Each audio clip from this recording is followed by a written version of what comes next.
playing with confidence. Surges it inside 50. Inside 50, good hands. Drilling it into centre half forward. That was end-to-end football at its best. Back-to-back goals either side of quarter time. They have done it, the Bulldogs! I'd fight somebody for you. There ain't no wall I would run through. In your corner when they're ringing the bell. Come hell or high water. I'd fight somebody for you.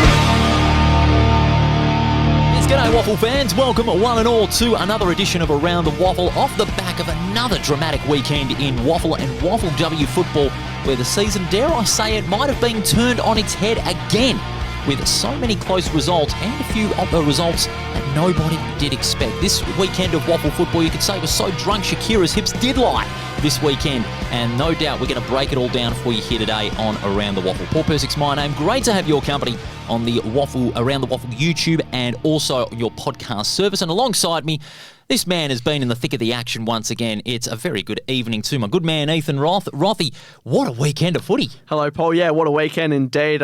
Looked like a couple of upsets might have stolen the headlines in a couple of league games, but in the end, the favourites came home. But nonetheless, WAFLW, some nice action there as well. So, as we say every week, it keeps getting closer to the end of the season, which is exciting on all fronts. It's a gift that keeps on giving, isn't it? The 2026 WAFL and WAFLW season. And you talked about just quickly as well, those results. We could have almost had the top three sides at the bottom of the ladder beat the top three sides that played at the top end of the ladder. We could have had upset central over there.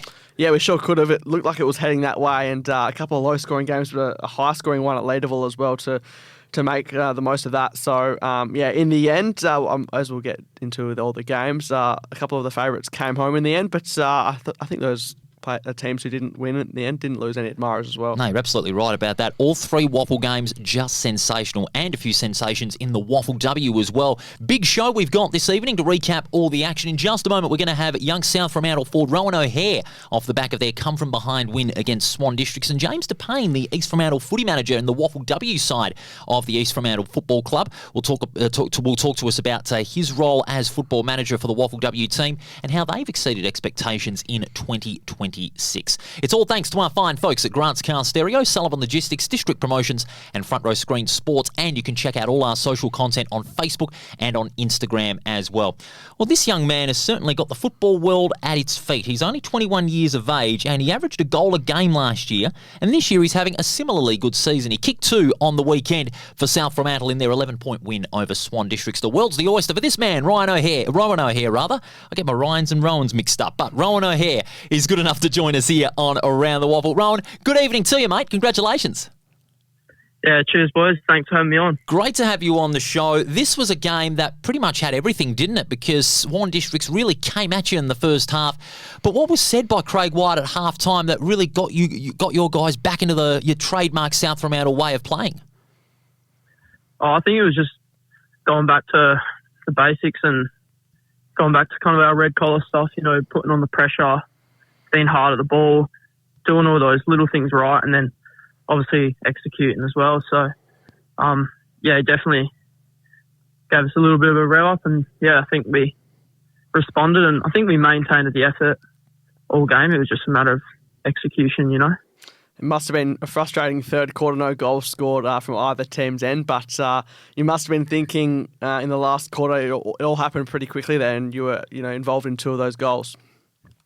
Yeah, obviously, it was good to break away in the fourth quarter, but definitely the whole game felt like a little bit of a slog, just low scoring, and especially that third quarter as well. But it was nice I think we kicked 4 or 3 in the last quarter, and broke away, so that was nice. And there was a couple of late outs, Matty Parker and Ashton Ferreira, who were late outs, and that gave Lucas Catalini an opportunity. So talk us about that, I guess, having to reset as a group, and I guess that next soldiered up mentality when a couple go out and you still have to focus on the game at hand. Yeah, well, the next man up mentality this year has been, I thought, pretty good by all the young boys that have come in.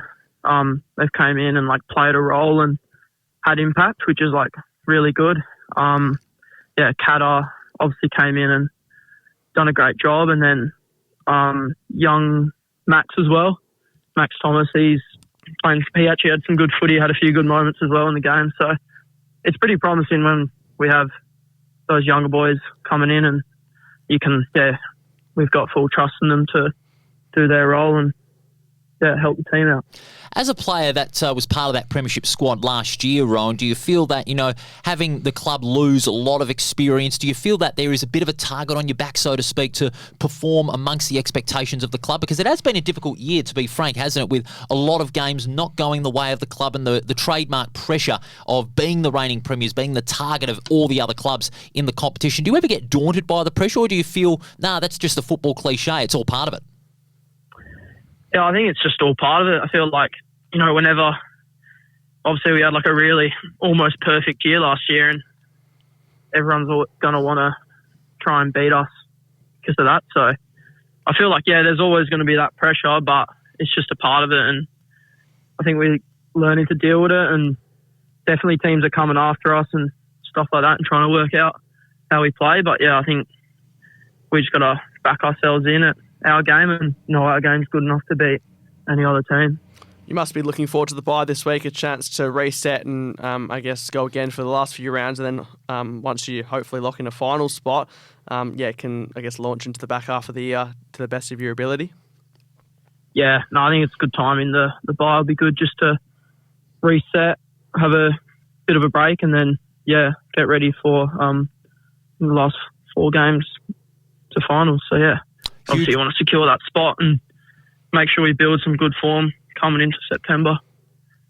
Huge run it's going to be for your side heading into the finals. You're in 3rd place this week. The bye coming up, but then some huge clashes to round off the home and away season. Roan, we wish you all the very best for the remainder of the season. Thanks so much for your time on Around the Waffle, and congrats on the win on Saturday. Thanks, Ron.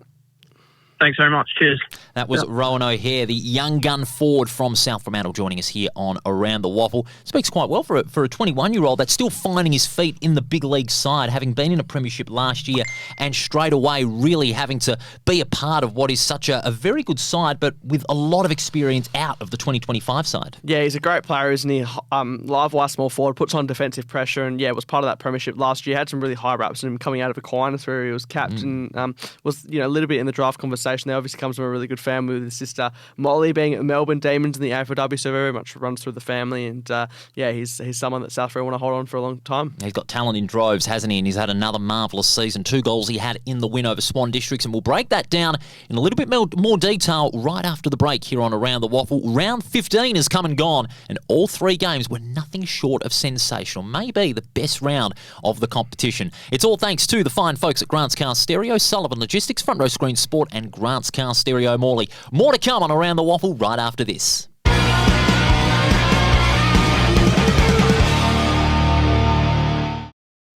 Take it from me, great things happen at the Waffle. Valentine Roads and goals. With free entry for kids, future stars on the ground, and a kick to kick at every break. The Waffle is where footy memories start and legends are made. Follow the Waffle on socials or get to a game.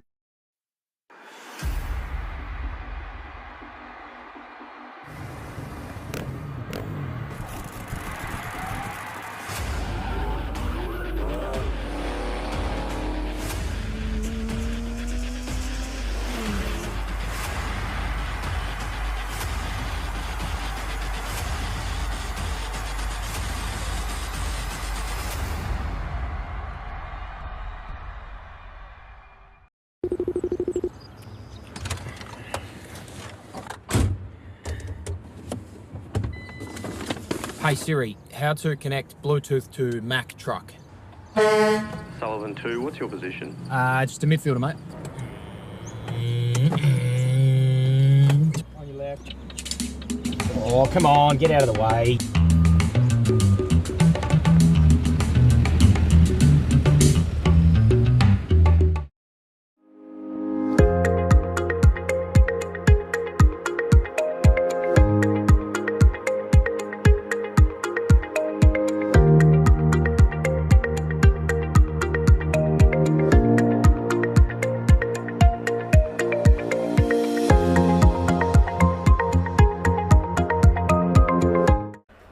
Car Stereo Morley.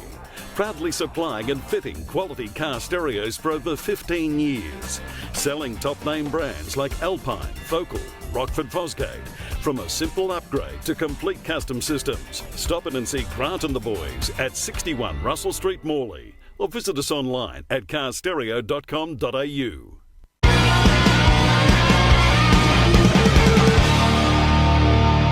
And you're back with us here on Around the Waffle, your Monday night recap show. You're checking us out on YouTube and where you get your podcasts. It's all thanks to the fine folks at Grant's Car Stereo, Sullivan Logistic, District Promotions and Front Row Screens Sport. Paul Persick and Ethan Roth bringing you all the action from the past weekend. And we start things off at Mineral Resources Park, a dramatic conclusion to a dramatic game of football. Perth and East Fremantle we're going to start off with. And the Demons making it 4 wins in a row against East Fremantle for the first time since the late 60s by only 3 points, 10-6 to 9-9, and the Oscar went to Hindbaston for the best late game cameo. Yeah, Oscar Smart, Oscar Hindbaston. There was a couple out there, but Oscar Hindbaston with the winner in the end. The defender became a goal kicker, and it was a great comeback victory and a real sign of maturity for them. So 3-point win in the end. They were trailing at quarter time and half time and also 3/4 time as well. So to be able to come back like that, East Fremantle couldn't quite run out the game, and you do fear that could be their season potentially, not mathematically, but they really had to win that game. They were in a position to do so. They lost no admirers, didn't they? Because, they had a lot of laid-outs, Dunscombe being another as well, along with Elijah Stockton, who was ruled out in the week during the game, and Harry Marsh as well. So that left a part of a good, strong core out of the side. But you have young players that really stood up to the task, like Urza Jones. He didn't have a lot of possessions, but he was always involved. Josh Nathan making his league debut. Really solid kid. He's going to come up through the ranks. He had 12 very good disposals, and the experienced guys all really played their parts. But they just blew it in those moments, those 2 moments in the end when they conceded 2 goals, when it looked as though East Fremantle had it in the bag halfway through the last quarter. But one thing I found that let them down a little bit was not those last 2 goals they conceded. Was when they entered the ball inside 50, they looked rush, and a Perth defender was waiting in the wings, mostly Charlie Dean, who would go on and take 14 marks, by the way, was there for the intercept to chop up the Sharks' entries. That's exactly why they brought him into the footy club. Charlie Dean in the back line, he just is so reliable. Plays that goalkeeper role most often than not. It's he's been a great recruit for them. So East Fremantle just in a unusual position. They had so many young players out there. Grills with 22 disposals more than held his own. Good to see Declan Pauline also debut. Jack Clark medals from a couple of years ago, and you mentioned Nathan there, who was in the state summer squad over the pre-season and a Freo NGA product. So I think East Fremantle they'll still be disappointed though. I think when the season's on the line, it comes to a point where you've got to balance, I guess, what they're going to be good at for the run versus here and now, and I think it was an opportunity they blew. So they'll be disappointed, albeit they were able to match it with a side like Perth who are well and truly in the finals race. Now, you talked about Perth. It was a great win of character, and I'd say their character's a lot greater this year than what it was last year. Last year they were still building to be a threat. Now they're an established threat because of the wins that they've been able to muster against sides like Peel, Claremont, South Fremantle, and now East Fremantle. Okay, they have a lot of turnover of players, but to grind out a win like that really shows how mature they are as a side. The new Perth, as it's been quoted week in, week out here on Around the Waffle and other media means. Josh Edwards and Zach Harding in the ruck as a combo, they were brilliant. 44 hit-outs between them. Aaron Clark didn't have his best day, but he came up trumps when it needed to be. 2 goals for him, and Jack Klusky with a couple of goals as well. But everyone's going to be talking about that match-winning goal from Hindbaston. Drifted up into the forward line, got the free kick, but did he really know that time was pretty much their enemy as far as Perth were concerned? Well, I spoke with him after the game. Here's what he had to say. Someone called my name on the bench and said they had the one minute, and they were pointing for me to go in, but I didn't know whether they wanted me just to push in a bit or go forward. Obviously, I don't go forward often or at all, so I just decided, well, there's 1 minute left, I might as well. And I've gone in there, and the ball came in, and all I could really do was tackle, and that's what I did. And I put my arm out, and luckily I got that free kick. Well, he certainly knew that there was seconds remaining, Rothy, as he lined up for that vital match-winning goal. Good young player he is. Oscar Hindbaston can maybe play a bit of that swingman role. He's not just reliable in defence, he can be reliable in front of goal too. Yeah, he gives him a great rebound, doesn't he? And he's a player who's had his injury troubles, but certainly was around the mark when he's in his draft year, and even as a top ager or over ager back then. So when he's out there, he's certainly fit and firing, and gives him great drive. And on this occasion was the match winner, which I don't even think he would have thought would have been a possibility. But sometimes the unlikely heroes come to fruition, as it did on the weekend. Doesn't have to be a day, but it can be a moment as well. And it certainly was a big moment for Oscar Hindbaston and the Perth Football Club. Winners by 3 points, and that win is certainly valuable, as we'll show you a little later on, from one great game to another. We go to Sullivan Logistics Stadium, and this was a good old-fashioned shootout. The lead changed no less than 15 times in the game, and the margin no greater than 14 points at any stage. A remarkable game of football, with Subiaco in the end defeating a gallant West Perth by 8 points, 18-6 to 15-6. I think Mark Redding said last week that Claremont and South Fremantle was game of the year. I think he might have to take that back. This one might have just taken the mantle. Yeah, it sure might have. I think, these two teams, obviously Subiaco wanted to keep their season alive.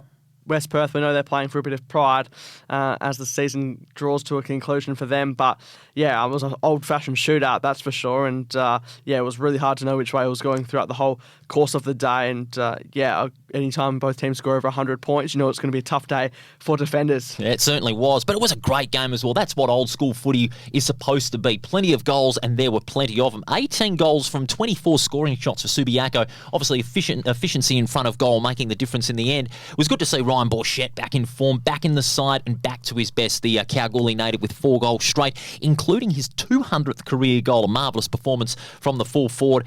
And that's really what brings Subiaco to why they are such a good side. They've got firepower up forward. They were missing it for a couple of weeks. No disrespect to Jack Mayo. He's not a usual well-known goal kicker, but he really kicked some big bags. He kicked 4 as well and combined his talents in the ruck to great effect. He also had Jack Petricelli with a couple of goals.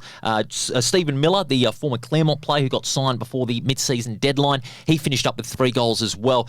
And it was great to see Subiaco be that high-scoring side. We saw that in round 1 against East Perth where they beat them by 7 points. It was down to a good, fast, free-flowing football. We saw that, but West Perth amazingly were able to counter that with a free-flowing brand of their own. Because we thought West Perth, usually that contested, defence-orientated side, but we saw the opposite of that on the weekend, and West Perth really played some great football and allowed their players to really run and carry through the corridor. That was the most telling for me. Yeah, they play with freedom, and maybe that's what they got to explore towards the back half of the year as well. But Tyler Keitel with 4 goals, 5. A bit inaccurate, but still 21 disposals. He still, I would say, had a day out. And Jack Mayo and Ryan Borchett, a formidable 1-2 punch when they get going. They just probably haven't had the continuity together, but both those players have been very, very reliable for a long period of time. Jack Mayo, I think you're selling him a bit short, to be honest. Yeah. Reigning outreach medalist and obviously played state footy this year as well. But obviously, I know you're highlighting what Ryan Borchett. So those two players linked up well. They certainly did, and that's the continuity that they were missing for a number of weeks. That was the point I was going to make. They need some forward line continuity because they can't rely on Mayo to do it alone. But when Borchett came back, they got some of that continuity back, and that was great to see for Subiaco. And as far as West Perth's forward line was concerned, it was great that they weren't just relying on Keitel to just kick their goals. Sprigg was magnificent. He kicked 3 and 2 for Keegan Nott as well, and for Ryan Gallen as well, a good young man that's not yet made his mark in the league side, but will very soon. But for West Perth, it was certainly their best performance since that Derby win against East Perth, knowing that they can challenge sides like that if they can make most of their potential and put it on the field. Yeah, and I feel like whenever they play well, they play in high-scoring games. So maybe that's the blueprint for them, but obviously they have to defend as well. Zach Sprigg as well, come into this team in recent weeks. And Ryan Gallen's a player who's been coming back from PFL, so he's having a stint and adapted quite well. 2 goals and from 10 disposals as well after playing a little bit in the reserves to lead up to that. Kane Bevan, he also was one of West Perth's best too with 25 disposals and a Mark of the Year contender late in the game. He really took off and made it stick. Yeah, I guess agility and athleticism maybe hasn't been well associated too much to Kane Bevan. He's obviously very reliable in and under player and a midfield bull, but showing that he's got more tricks than people may realise, and he continues to put his name up in lights for the top level. West Perth gallant and desperate, but just not enough to beat the very classy Subiaco side, who are still in touch with a final spot. They won by 8 points over West Perth, and then this was a very ugly game, if I'm being honest, to finish off the Saturday of action. You were on the call for this one, so you might share the same perspective on it. South Fremantle and Swan Districts really fought tooth and nail, but it was very scrappy, very scraggy at Fremantle Oval. But in the end, after trailing by a couple of goals at three-quarter time, South Fremantle put on the accelerator and kicked 4 goals to none in a frenzied last quarter to come up trumps by 11 points, 7-10 to 5-11. And the Bulldogs, with that win, up into 3rd place, and they've got a bit of a blanket now over the rest of the teams in the 5. And despite the late withdrawal of Matty Parker and the late out of Ashton Ferreira as well, South Fremantle still were able to string together a good quarter. But gee, Swan Districts, they let this one slip. They would be bitterly disappointed, that's for sure, because they led for 3.5 quarters, even more than that. I think it was the 18-minute mark of the 4th quarter where Florenka put them in front, South Fremantle. But credit to them, the class did prevail in the end. And Craig White, I don't think I've heard him as animated or as frustrated in the coach's box, but obviously he needed to get his team fit and firing, which they did in the end. But it was a weird game. No, it was hard to commentate at the best of times because there was no goal scored in the third quarter. Obviously, a lot of points built up, but South Fremantle came into their own in the end and showed that they're more than just a Matty Parker-led team, which we already knew. But sometimes you've got to be able to prove that when there's a layout and a little bit backs to the wall.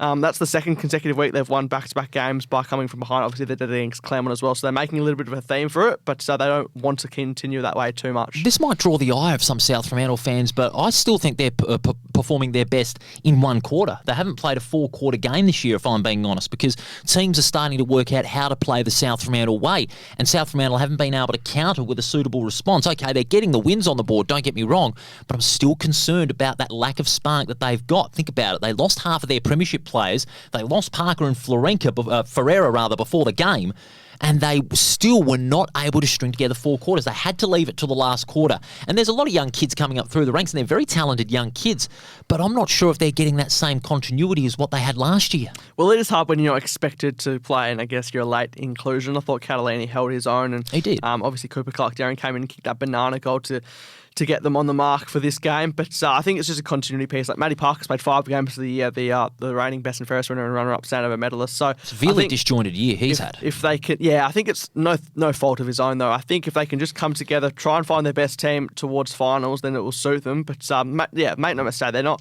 near where they were last year, but also they set themselves very high standards to live up to. And I still wouldn't rule them out of doing some damage in September, that's for sure. Well, according to reports in the paper on the Monday morning, Parker may not play again until the clash with East Perth in a couple of weeks as well. So it's a bit of a blow, but the bye can be used as a silver lining to, enhance the recovery time, so to speak.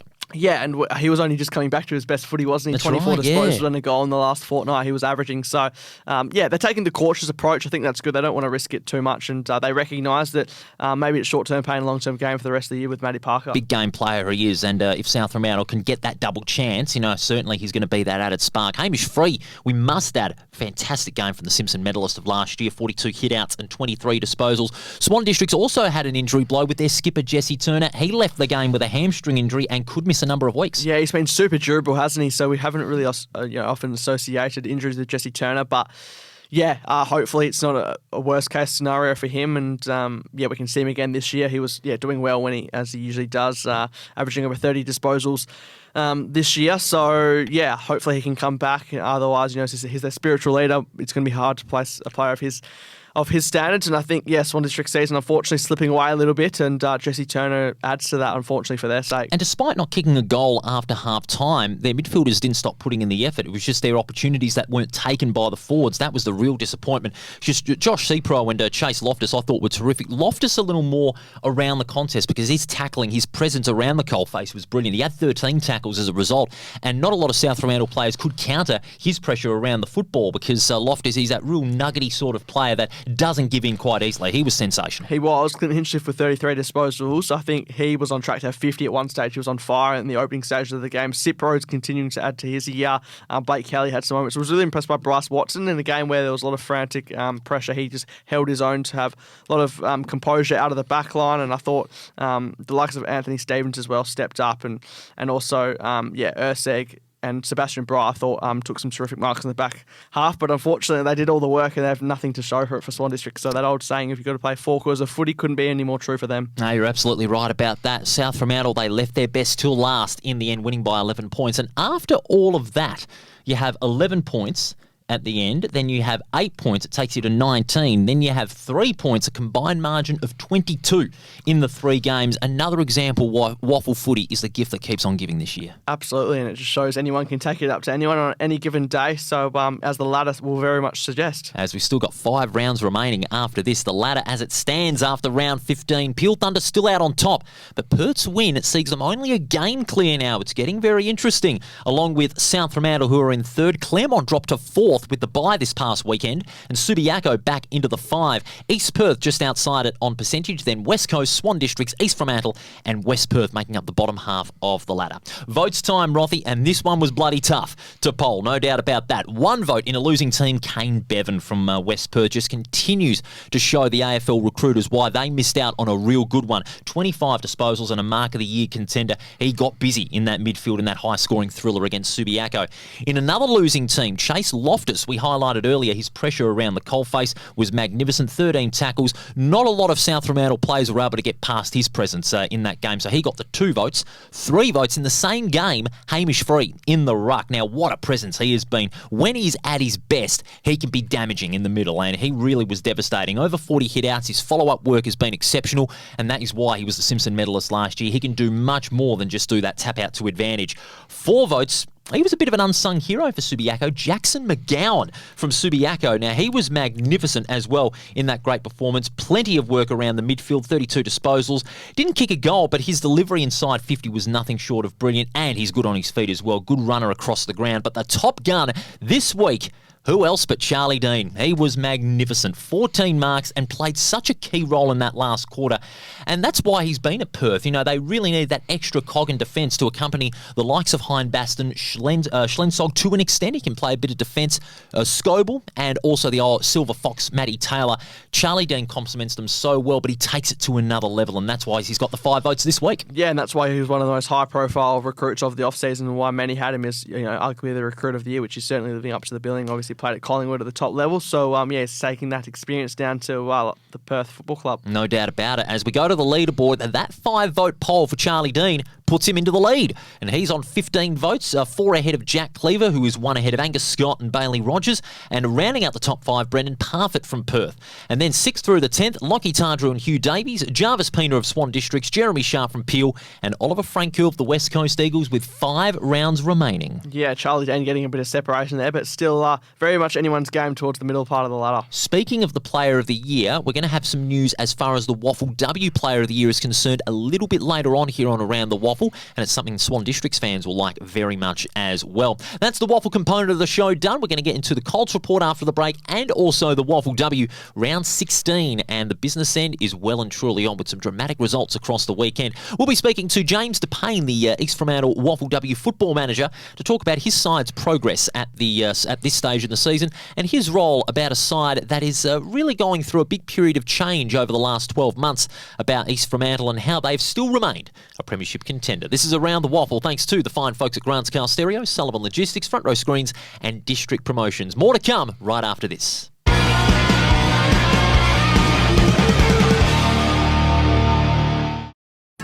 Take it from me, great things happen at the WAFL. Valentine Roads and goals. With free entry for kids, future stars on the ground, and a kick to kick at every break. The WAFL is where footy memories start and legends are made. Follow the WAFL on socials or get to a game.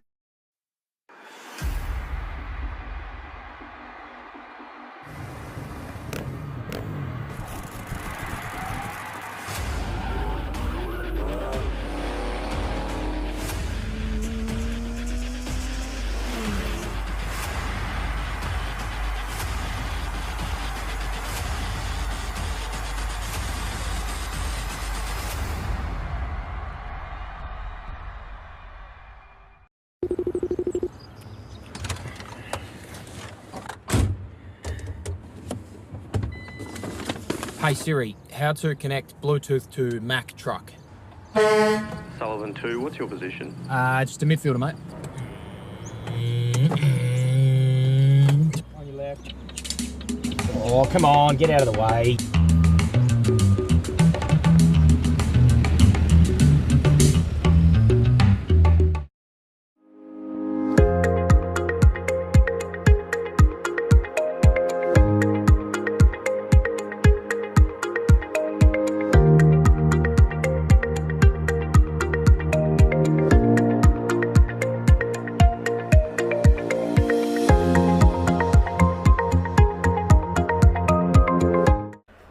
Car Stereo Morley, proudly supplying and fitting quality car stereos for over 15 years, selling top name brands like Alpine, Focal, Rockford Fosgate, From a simple upgrade to complete custom systems, stop in and see Grant and the boys at 61 Russell Street, Morley, or visit us online at carstereo.com.au.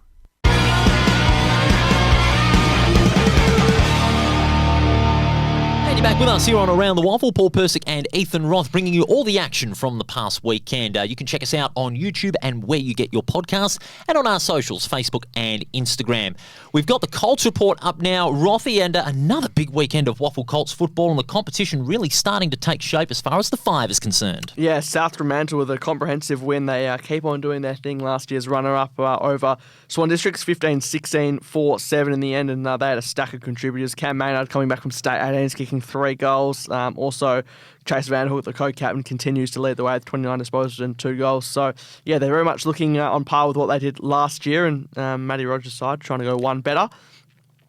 The other 2 games, Subiaco in a nail-biter over West Perth by 4 points. Bit of an upset for them. West Perth, obviously, right in the finals, thick of things. Subiaco, not so much, but you wouldn't have known by this game. And they were held just to 4 points in the third quarter, but then came back to kick a couple of goals themselves. Thatch Simmons with 4 goals. He continues to have a stellar season for Subiaco, playing in that mid-forward type of role. So West Perth, an opportunity they let slip. But, yeah, we know that it can happen in Colts level, and those 2 teams have a good rivalry. And then under the night lights, East Fremantle with a 26-point win over Perth in the end. And, yeah, they had Jet Abbott, who continued on his ways, had 31 disposals and a goal last week, 26 and a goal this week. Also Hunter Hearn, James Artemis also come back to the lineup, taking his championships form into this one with 21 disposals and a goal as well. So East Fremantle going to be dangerous in the Colts. Obviously last year's preliminary finalists that are wanting to make their mark again in season 2026. They certainly are keen to do so and possibly make it a Derby Grand Final in September, no doubt about that. Speaking of Colts and the best underage talent that's here in WA, we'd like to send a congratulations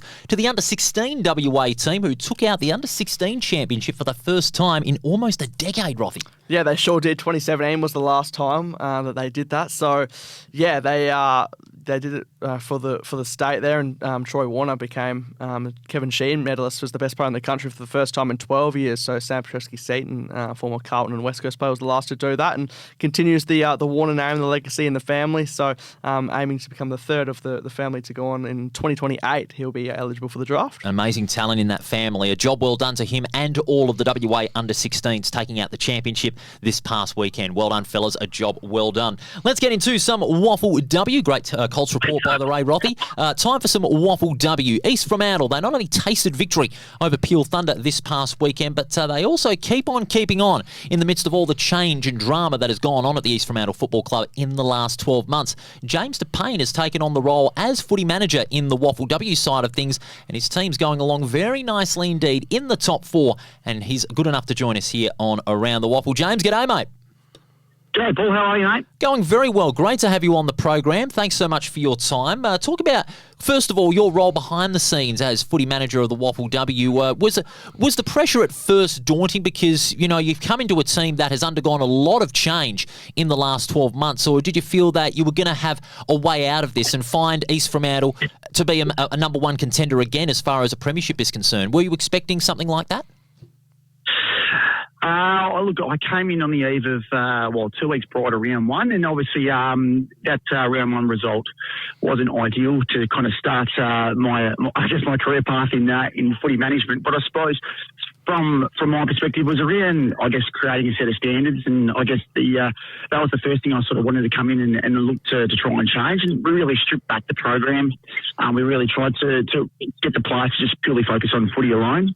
And obviously the coaches to come in and do what they needed to do. And I think it was really around just making sure that you knew your role. And I think that was the big part for us, and trying to create that balance for our players. So I think we find the outside noise pretty quickly when the bounce of the ball happens. But I guess, have we exceeded expectations? I don't think so. I think the ceiling for us is, as high as it can be. I think the reality of it is we've got, contributors across our senior program that purely come in and just do their role. And I think that's probably why we've been as successful as we have. And James, you must be thrilled with, I guess, the contribution from the young players as well. State 16's representatives, State 18's representatives coming back. We know this time of year can cause disruption with their going off to their various programs. But players really stepped up, and it shows, I guess, that they can play footy at the top level regardless of what the birth certificate might say. Yeah, for sure. I think obviously, we have to win games of footy and still at the same time birth some of our Rogers players has been it's been a fantastic story in itself. Obviously with obviously Lara Fuller and Chelsea Natter, as two notable mentions, and obviously Layla O'Connor comes in the last sort of 2 or 3 rounds. But then the contribution of obviously Avoya Nomalatu, Liv McKay, and also Sienna Leslie and Sienna Lilly, they've been great contributors for us as a football club. They're great people, great to have back, obviously. But I think at the end of the day, it's a testament probably to the way we've done things so far, because I think we've been really diligent in making sure that we get that balance right between making sure that we know that they're ready, and then sometimes you have to bite the bullet. And you're probably forced to make those changes for them to come in. But I think we've been really balanced around how we've done that. At the end of the day, we've made sure that we've given them every bit of opportunity to, I guess, be successful when they've stepped up into that WAFLW environment. Working with David Eames, who's in his first year as coach, what's the experience been like there? Because he's obviously got a very skills-orientated game plan over there at East Fremantle, and it's worked wonders because those young players in particular are starting to better their skills on the field. What have you made of the experience of working with a coach like Dave Eames, who's got a very great background in skills? Yeah, absolutely. I think Dave's really honed in on making sure that, I guess probably more so from a individual perspective, is that we increase the level of skill acquisition that it takes to be a successful WAFLW team, and as also as an individual. But I think for us, it's around Dave's been given the platform to ultimately just do as he sees fit. I guess the training's been slightly modified, and we've had to make sure we've done a fair bit of work in that space to make sure that I guess our players are up to the levels. And, the training's been a little bit different. We've done a lot of skill-based sort of work, and I think that's where Dave's really gone to work with our players. And you've seen that, I guess, at times we're a little bit unpredictable, which makes it hard to play against. But I said at the same time, Dave set, some really strong standards, which is, I guess, giving our group the opportunity to kind of go out there and perform as they've done.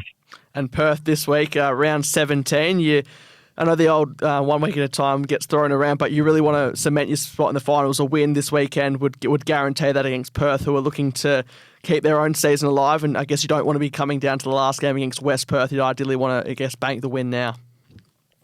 Yeah, absolutely. I think the whole 1 week at a time adage is sort of applicable, I guess, for us. But I think our focus has certainly been on the back end sort of 6 games. I think we've done well to be obviously competitive with the likes of the Claremonts. But obviously we let ourselves down against Swans, but we were more than competitive. We played 2 quarters of footy, but I think for us, this week is a big test for us. There's no doubt that Perth go in really good form. And I think for us, it's around about making sure that, again, 21 healthy contributors go out there, play their role. But yeah, look, the game, every game that we play like a finals appearance. We've got nothing to lose. We come in as underdogs in most situations. So for us, it's around making sure that we prepare well this week.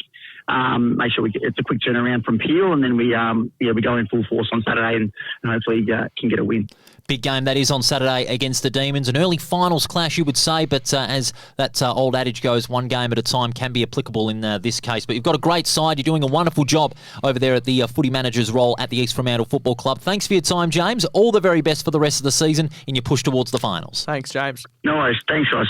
That was James Depane, the footy manager in the WAFLW component of the East Fremantle Football Club, joining us here on the show. And let's get right to it. We'll talk about their game against Peel in just a little bit, but we'll get into all the action from round 16 of the ATCO WAFLW Premiership. And it started off on Saturday night at HIF Health Insurance Oval in Joondalup and Perth. They did exactly what they had to do to keep their finals hopes alive, and by way putting West Perth out of any hope for a finals berth. And they did it in great style too, didn't they, the Demons? 32-point winners, 8-7 to 3-5. And it was all-star midfield time for the Demons. Holly Britton, Isabella Shannon, all were terrific in the win. Yeah, it was comprehensive, wasn't it, for Perth? Didn't probably think it would be this comprehensive, but Perth, credit to them, they kept their season alive. They had to win, and they did easily in the end. Holly Britton was fantastic with 28 disposals, as was Isabella Shannon, 26 disposals and 2 goals. Just keeps on doing Bella Shannon things, and probably more votes coming up in the Dara Kerr for her. And they just had a stack of contributors. Good to see Amir Carhousen come back after being in the 18s program as well, all Australian there. So congratulations to her. But West Perth, a lot to be desired, and unfortunately, their season has come to an end mathematically. So they just have to try and get a few positives out of the last couple of games for their sake. I think you'd be hard pressed to find a lot of them as far as West Perth are concerned, because they're still searching for a semblance of consistency, and they didn't look consistent on Saturday night against the Demons. They often rushed their possession. They had, 2 more inside 50s, but that's a nothing margin when you're looking at the game the way it was played, because Perth had a lot of control of the footy. They were more effective, and the likes of Vanden Heaver, Robus, McAvoy were below their best. Dodd, I thought, was below her best as well. Stratton had 28, Desilewski with 20 hitouts and 20 disposals in the ruck, but they just couldn't go above and beyond for the team, unfortunately, and they were just blown away by a very desperate Perth. Yeah, it's been a disappointing year, I think, for West Perth. I think we thought that they were definitely going to be more in the finals mix, but unfortunately they aren't. And they've been disrupted with players coming in and out. So if anything, they're a victim of their own success, being able to breed products and draft prospects. Don't forget injuries as well, because they've had a lot of injuries to key players this season too. Yeah, they sure have. But Lexi Strachan was brilliant with 28 disposals and a goal, were positive. And final couple of games potentially coming up for her before the draft looms. Kara Zujalewski with 20 disposals, also 20 hitouts off the back of WA's MVP. So they're going to lose these players most likely. So it's an interesting one, because you obviously want to expose them still, but unfortunately, looks like they're going to lose them to the draft later in the year. Also an interesting time as well for their coach as well, because obviously with another season done, as far as mathematically in finals equation is concerned, what does he have to do now to, really make sure that the season finishes on a respectable note, because they've got 2 more tough games coming up. Yeah, they sure do. That's the thing. They just got to try and play with a bit of pride and upset the apple cart for a little bit for the WAFLW teams, like that last game against East Fremantle. Depending on what happens with the Shark this weekend, it could be a motivation for them to try and upset the other finals chances of other teams. How good has Isabella Shannon been this season? Also Amy Trindade, who had 23, and Holly Britton, I think that's one of her best games of the year. She got around the contest a lot on Saturday night. 28 disposals, just reward. But Isabella Shannon, what another great year she's had. Yeah, Holly Britton and Isabella Shannon obviously played in the state game this year, and they've just taken their footy to another level. Even when you thought Bella Shannon off the back of Besson Ferris and runner up in the Dara Kirk, maybe she's added more strings to her bow, able to kick goals up forward as well. So she's got multiple roles that can play in, which is dangerous when you need to throw the magnets around in finals. Now you talk about Subiaco and Claremont, our next game, being as dramatic as anything. Don't they know how to play a one-sided game?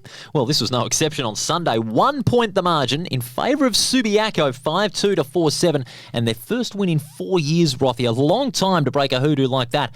But this is a win that keeps their finals hopes alive as far as the Lions are concerned. Just a glimmer of hope, glimmer of hope. They have to win the next couple of games and hope everything goes their way. Like if East Fremantle obviously win one game, then that won't be working the way for Subiaco. But they beat Claremont for the first time in 4 years to the round as well, round 16, 2022. Jamie Harkin was playing for Subiaco that day. Shows how much things have changed in that time. But Claremont, they won't be too disappointed. Obviously, it was a winnable game and a chance for them to go top of the ladder with Swan Districts having a bye. But I think Subiaco, the desperation was on full display. I thought Annabelle Johnson stepped up, 2 goals, over 20 disposals, playing in a bit of a new forward role compared to a defensive usual role, but took a mark defensively late, which basically sealed the win. They've really found a lot of options to try and be that forward to fill the void that was left by Olivia Walmerans after she got drafted in the AFLW by Richmond in the off season over there. And I reckon Annabelle Johnson might be the best one, because she's very versatile, very mobile, and is reliable when needed in front of goal. And I reckon Baker Denneman may have found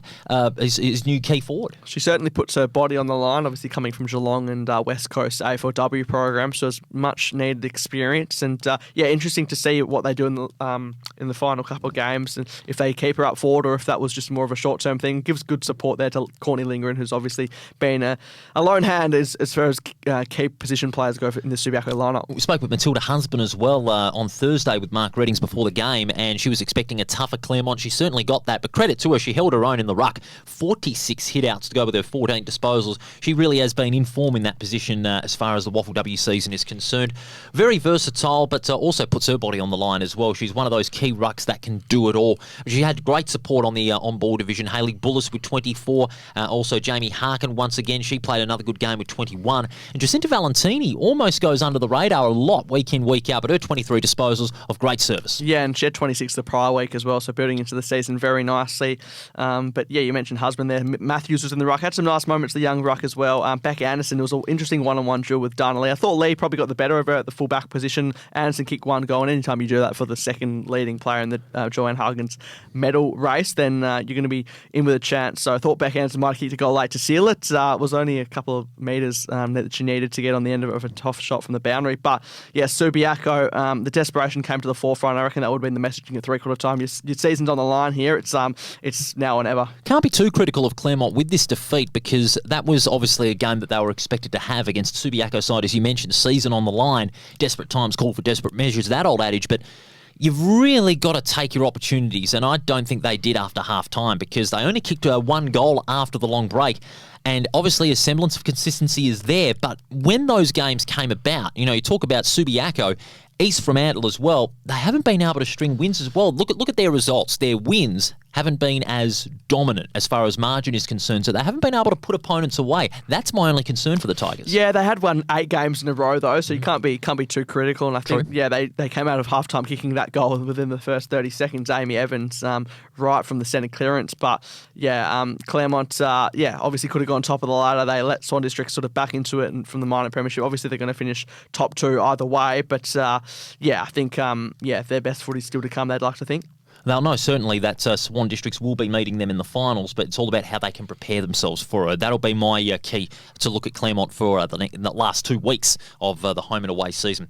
East Fremantle and Peel Thunder next up, and Peel Thunder, to their credit, were very competitive, but East Fremantle, with a big last quarter, showed their true class to win by 28 points at Goodgrosser Park, 7-2 to 2-4. And East Fremantle, they've almost consolidated a spot in the top 4 for themselves. They sure have. Only one more win needed, and it was a slower start by them. Peel Thunder got the first goal of the day, but East Fremantle from there, restricted them to no goals after quarter time, and the youngsters stepped up. Sienna Lilly with 2 goals, Sienna Leslie with a goal, and then Nata, also O'Connor. So yeah, those players that we mentioned with James Depane off 16s and 18s duties coming in, and it was a well-rounded performance. I thought Peel Thunder's midfield battled hard. They had Chloe Wrigley, Tiama Collard, and Cassie Davidson also all with the leading possession getters. But as we've said many times with East Fremantle, it's more of a collective effort. They're not necessarily having one star in the midfield, and they're making more of their possessions count. No, you're exactly right. So, they're playing more of a collective brand, and David Eames has done a wonderful job on that. You're looking at those younger players we talked about. Chloe Colgate, she's really starting to establish herself in that league side. Zoe Keeley in the ruck, prominently one of the top 5 rucks in the competition. Mackenzie Webb with 19, and of course you've got a good spread of goal kickers led by Sienna Lilly, who kicked 2. Peel Thunder look more well-rounded and balanced than in recent weeks as well. We talked about them being, centric around Chloe Wrigley's game in the midfield, but I thought they broke away from that, to their credit, and they had the likes of Tiama Collard getting a lot of the football, Zaid Wilson holding her own in the ruck, Gracie Fenton also playing a good role, and the likes of Davison and Holly Bilsich also getting amongst the football. So it's a good sign that Peel, are starting to play, like East Fremantle are doing, a more collective brand of football.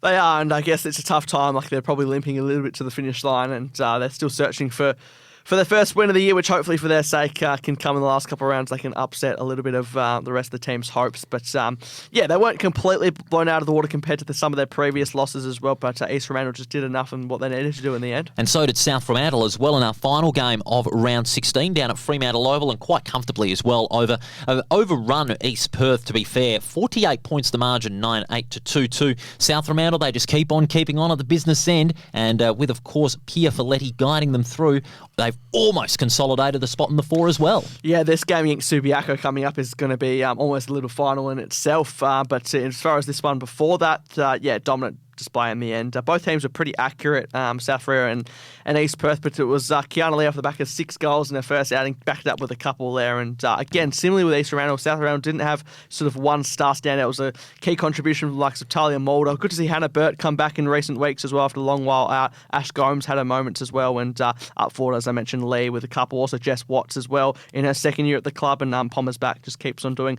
her thing in that full forward position. Do you feel that South Fremantle's forward line have gained another dimension with the addition of of Kiana Lee because, they really struggled to find a good balanced forward line, South Fremantle. They tried many things under Pierre Folletti, but none of them really worked. But then when they've got Kiana Lee in that side, who's kicked 8 goals in her last 2 games, do you feel that they've got a little extra layer of firepower? I certainly think so. 100%. They've got a key focal point. I think that's what they've been missing, a genuine key forward up in the forward line. So, they've been holding the fort pretty well to now, but what a time to do it late in the year to get a recruit at this time of year who's adapted well, kicked the 2 goals, 3, so could have had another back, but nonetheless still averaging 4 goals in her short WAFL W stint so far, which is, I dare say, anyone's taking that at any time. She could cause a few opposition defenders a lot of problems down the track, and especially if they make the 4.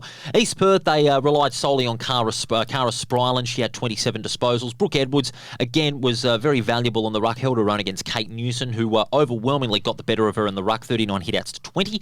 Charlie Bassett with 17. Layla Ferns, co-captain, with 15. It was just another long day at the office for East Perth, wasn't it? They were just out-muscled, out-tackled and outran.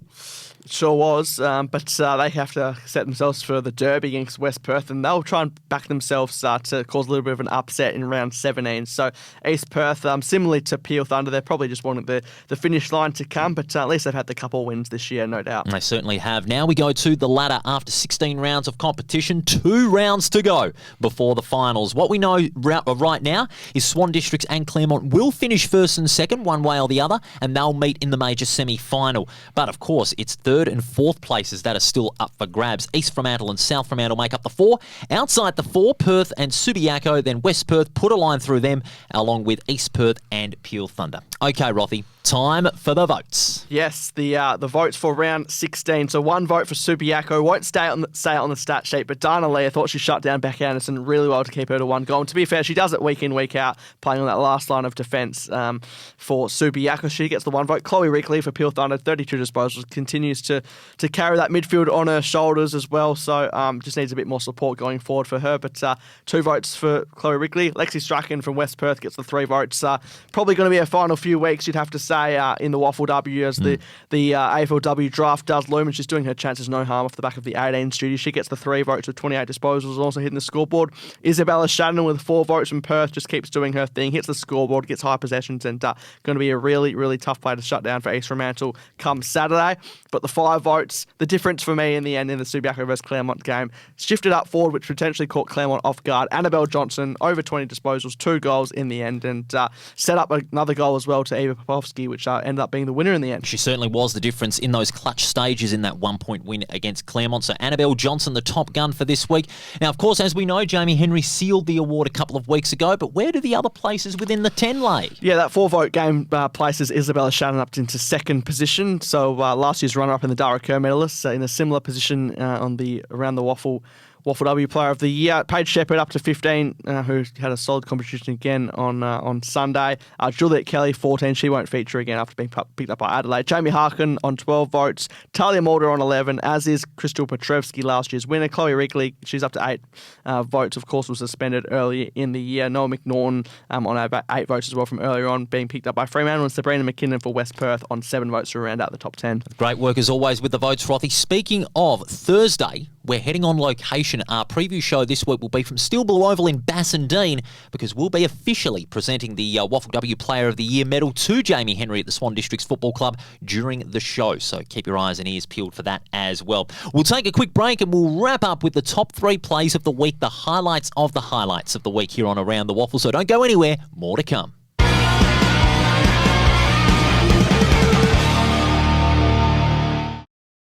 Take it from me, great things happen at the WAFL. Valentine Roads and goals. With free entry for kids, future stars on the ground, and a kick-to-kick at every break. The WAFL is where footy memories start and legends are made. Follow the WAFL on socials or get to a game.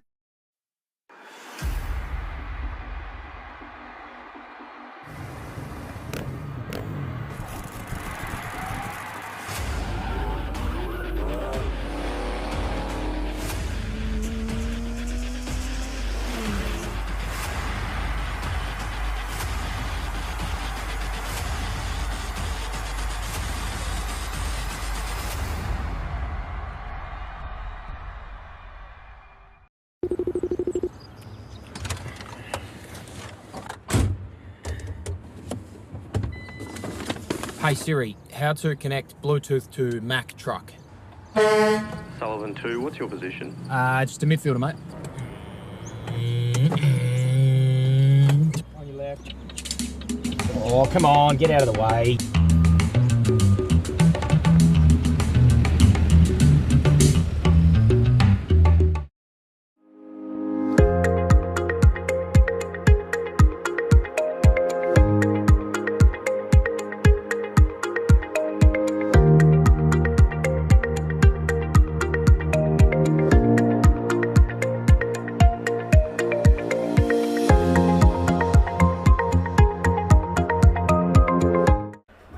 Car Stereo Morley, proudly supplying and fitting quality car stereos for over 15 years, selling top name brands like Alpine, Focal, Rockford Fosgate. From a simple upgrade to complete custom systems, stop in and see Grant and the boys at 61 Russell Street, Morley, or visit us online at carstereo.com.au.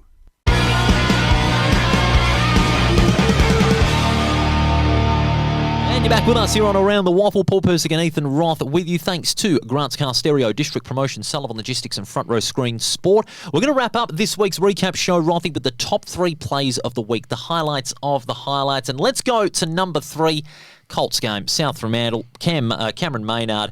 He was spectacular in the under-18s and he just kept that form going this weekend. Yeah, he's trying to have a solid back half of the year, really put his name up in lights and, had some really good moments in the championships. Loves the backflip, so hopefully we can see many more of that with 3 goals. Nice platform heading into the last part of the year. Well, those backflips are a trademark of his game. He just puts it out there. He's a magnificent young man. That is going to be fantastic in the big time, no doubt about that. What about number 2? This is a thriller. Subiaco and Claremont. The big highlight, Subiaco. It finally took them 4 years for them to beat Claremont again, because it goes to show Claremont had a lot of control over the Lions, but it seems as though it was broken. Yeah, it could have happened many times as well. Like, they've had some really good rivalries. 1-point game in the first week of the finals last year, and also 6-point game back in round 10. So I've covered a lot of their games in commentary, and can now say that the 4-year streak is well and truly come to an end. Well, if you keep calling close games, we might have to get you a doctor. The number 1 play of the week, we just could not go past this. Oscar Hine-Baston, the clear match winner. What an unbelievable moment. Under all that pressure, as well as we highlighted in the interview after the match, he is a really composed young man to handle that pressure incredibly well. Long kick for goal and win the match for the Demons. Yeah, such a popular teammate at Clubland for Perth. So, I dare say if you said one Oscar was going to kick a winner between East Fremantle and Perth, I think the answer would have been Oscar Smart. But Oscar Hine-Baston said there's more than one Oscar who can be a star in this competition, and it was his moment on Saturday. It certainly was, and it was a big day for the Perth Football Club. That wraps it up here on your Monday night recap show here on Around the Waffle. Rothy, great job as always. And what game have you got this week? Yeah, WAFL W brings us to Lathlane, Mineral Resources Park for Perth and East Fremantle. Obviously highlighted it there that really Perth need a win, East Fremantle need a win to book their final spot. So an early finals preview, no doubt. You've got yourself a taste of finals football this week, no doubt about that. Good luck, and I'll get you a paramedic and doctor on standby, because you could go off at any minute. But in all seriousness, great work from you as always. Good luck on Saturday, and thank you for your company as well on the Around the Waffle YouTube channel and on your podcast service. We'll be at Bassendean on Thursday to preview the big round of footy action that's coming up, and also present the WAFL W Player of the Year medal to Jamie Henry as part of our big preview show. It's all thanks to Grant's Car Stereo, Front Row Screen Sports, Sullivan Logistics and District Promotions, and you can check us out on Facebook and Instagram. Have a great week, everybody. We'll see you on Thursday from Steel Blue Oval in Bassendean.